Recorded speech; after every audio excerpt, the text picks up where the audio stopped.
Hey guys, hi there. Sorry I haven't posted anything in a while. I have a mental busy year this year again.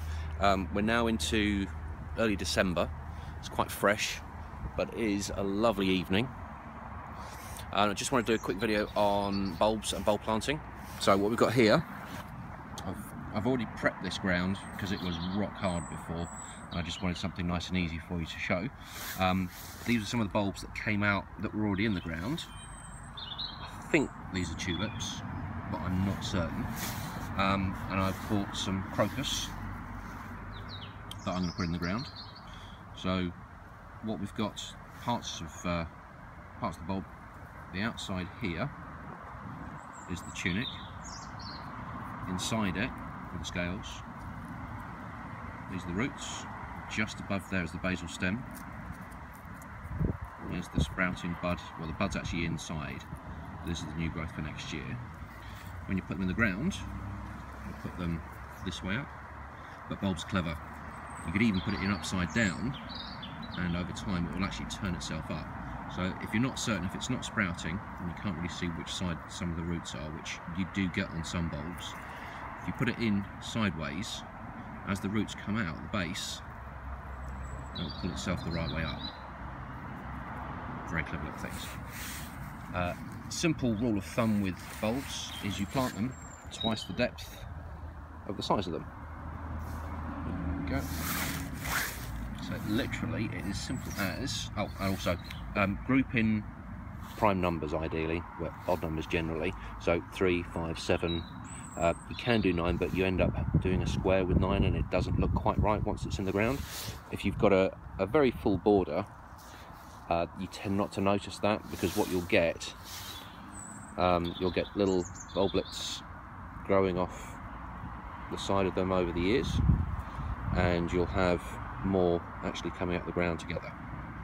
So where you plant 3, 5, 7, you could end up with 30 or 40 in a few years' time. So simple rule, twice the depth that you'd want to have. I just use this for the smaller bulbs, but I tend to use a dipper or one of the bulb cutters, which has a serrated circle that actually takes a big chunk of soil out of the ground, for something like daffs, which are much bigger than these. If that's our crocus, daff bulb can be sort of this size, much bigger. So this is all prepped. So take the soil out, press it firmly into the ground, and carry it over. Easy as that. Right, I'll probably post another couple before Christmas, but that's it on bulbs. Really simple.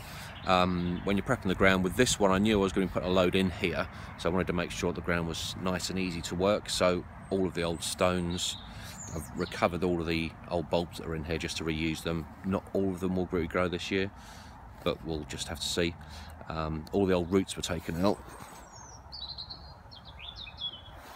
That's half the roots that were in there. But we are around the base of a tree, so there's always going to be a lot more, but there was ivy, grass and a few annuals and perennials in here of weeds that I just didn't want, so we got rid of those. And we've put a lot more bulbs in this garden. We've put, well, about 1,000 bulbs in the undercroft over there. It's nowhere near enough. I've done twice that in a space less than half the size. So there'll be some colour there. There's tulips, crocus, daffs. They didn't want any fritillaria, which would have been quite nice over there, but maybe they'll put those in next year. But I'll show you how these two borders come up in the springtime. But in the meantime, if I don't get anything else posted, have a fab Christmas, and I'll see you in 2017. Cheers.